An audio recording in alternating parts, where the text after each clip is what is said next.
right, here we are at 5739 East 27th Street in Tulsa, 74114. This property is located in Bowman Acres Phase 1, which is nestled between Yale and Sheridan on the north side of 27th Street.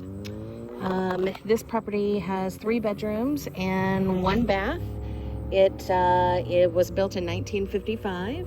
It's on 0.18 acre, and the square footage is 984.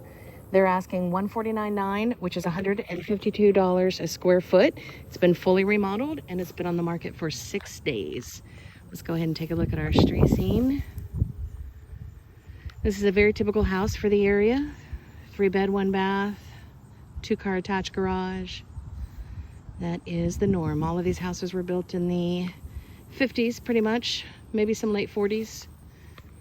Let's go ahead and go inside.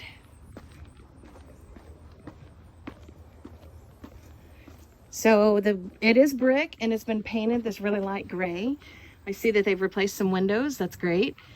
As far as the soffits, they look like they're in really good shape. There's no fascia. The gutters are covering the fascia, and it looks like the gutters are in really good shape too. It does have some siding above the brick, and all of that appears to be in great condition too. You've got a hose bib there, and you can see just past one of the vents for the crawl space. And the house does sit up on a hill, so you won't have to worry about drainage, at least not for your front yard. That's definitely something we want to look at for your backyard. And let's go inside. All right, so I can tell that the hardwood floors have been refinished. I don't know if the photo or the color is coming through clearly or not, but it's a really pretty mixture of a brown and a gray. Gosh, I think in the camera it might be coming through as green, but it's not at all. It's really, really pretty. As a matter of fact, this shade is what all of the big luxury builders are putting in their $1 million homes right now. It's a really versatile color because it can go with the grays or it can go with the browns. So you've got this little foyer here when you first walk in, and then that opens up to your living room. You've got some recessed lighting in the ceiling. All of the floors have a slight texture, not much, and it's all a light gray with white trim. At first glance, it is very nice. You've got your AC heat and air ducts here. It is central AC. Nice big picture window overlooking the backyard, and I can tell through the blinds, those are like a wood faux blind. I can tell through the blinds that is a newer window, and that looks like a newer door. It looks like it might even still have the stickers on it. And then that's open to your kitchen. Guys, it's a small house. It's less than 1,000 square feet with 3 bedrooms, so it's not gonna be huge. We're gonna have some we're gonna have some tight spaces, so just be prepared for that. This door here goes down to the laundry room. So I've got 2 steps down. So there's a bit of an odor. I think it's just a musty smell. There's no central heat and air here. So this is not temperature regulated. And looks like that's a hatch to get to your crawl space. So your dryer would be electric or gas, and there's your washer, hot, cold, and drain, and then there's your dryer vent there in the middle. This is probably your water tank. Yeah, that's your water tank. It's a GE, and it's a 2005 model. Just ignore my phone ringing. And is going to be access to outside. So I mentioned that we were on a hill, and I said that we don't really have to worry about the drainage in the front yard because it's going away from the house. But I wanted to pay close attention to the backyard, and this is why. So this is kind of a hilly neighborhood. So your neighbor sits up higher than you do, which means you might collect all of their drainage. As a matter of fact, I think what the water is doing, I think the earth can kind of tell you. See where it's nice and green and grassy? Water is not holding there. But see over here, all of the dirt, all of the brown? This is where your water is collecting. So that's just something to think about. You might want to dig some type of a ditch or put in a French drain or something to divert the water away from the house. Otherwise, when you come out this lower back door, now when you come out either one of these doors, you've got a raised concrete patio, so you're fine there. But when you come out this door, you might have a bit of a muddy mess. Not helping matters is this downspout here that's kicking out just right there at the foundation. That's not good. Really what you should do is get that corrugated plastic and wrap the bottom of that and then put, I don't know, 30 feet and kick it out to the front yard. That would be best. But again, gutters are in great shape. Siding is in great shape. It's all a light gray color. All new windows and doors, except this one. That's an original door, it looks like. You have a nice big tree that's giving you some shade. But what I love about it is that they've done the responsible thing and cut it back. It's not hanging over the roof, which is perfect. You don't want it hanging over the roof.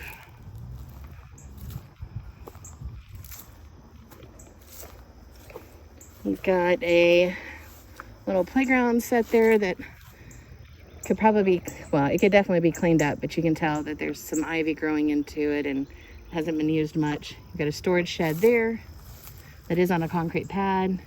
So your neighbor to the east has a privacy fence, so your chain link is really not necessary. Looks like your neighbor to the north has a privacy fence as well, but it's so overgrown that you can't really tell. And then your neighbor to the west, or you, this might be your fence here, the chain link. And same thing, it's a little overgrown. But quite a bit of privacy. The roof looks phenomenal. I would say it's probably new. I'll pull the disclosures and see. This black cord that you're seeing here, that's most likely your internet. This is your main power here, going back to the post.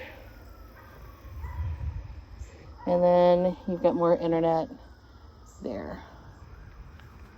We talked a little bit about in the front yard the vents for the crawl space. So there's 2 and there's 2 more.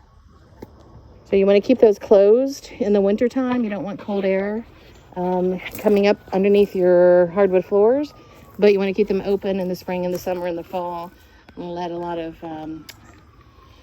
ventilation, let air to get through, and you want to keep it nice and dry in your crawl space. And that's your hatch, your dog door hatch that gets you down into the crawl space, which I am not going to climb into, but an inspector definitely will.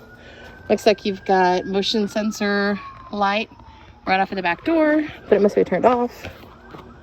All right, so going back in through the laundry. And that brings us back to the living room. Let's check out the kitchen. I love this kitchen. So, man, it looks like they're all new cabinetry. It's a shaker style cabinet door, which is super popular. Okay, I don't know if you can tell this or not, but these cabinets, this cabinet is super high. It's higher than my eye level, and I'm 5'5". So there's no way I could get to anything in that cabinet or that one. This one is more reasonable. So it looks like these were the original cabinets. What they've done, they were just a flat panel cabinet door. What they did, which was pretty ingenious, is they just came back and added that shaker square all along it. You need to do a little adjusting on the doors. I'm not wanting to close. Okay, so if you close them both at the same time, they'll stay. So actually, there's a lot of cabinetry for small as this place is. It's a nice little pantry area.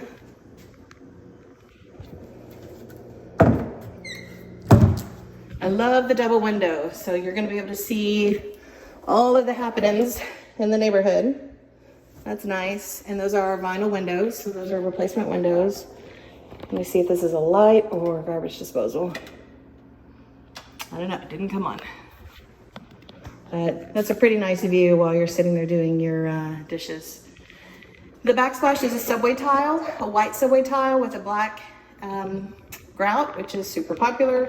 The countertop is like a soapstone in a charcoal gray.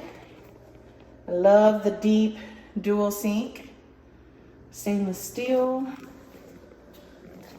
black dishwasher with stainless steel drum, stainless steel gas stove, and stainless steel and black microwave, and stainless steel side-by-side fridge.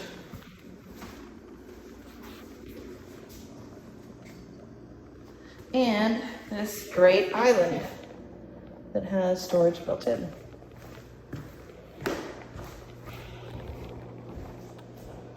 Super cute. Recessed lighting. All right, let's peek in the garage. All right, I don't know where the light switch is, so it's dark in here, but hopefully you can see. This is pretty typical of a garage in this neighborhood. It's a single car garage. Some of them do have 2-car garages, but as far as single car garages go, this is pretty typical. It does have an overhead door. I don't think it has an electric overhead door opener. I don't see that. And then this big box here in the ceiling, that's storage. So there would be some place where you should be able to access that. You know what? I bet it's over in that laundry room. And it looks like there may be access right there as well. So that would be storage.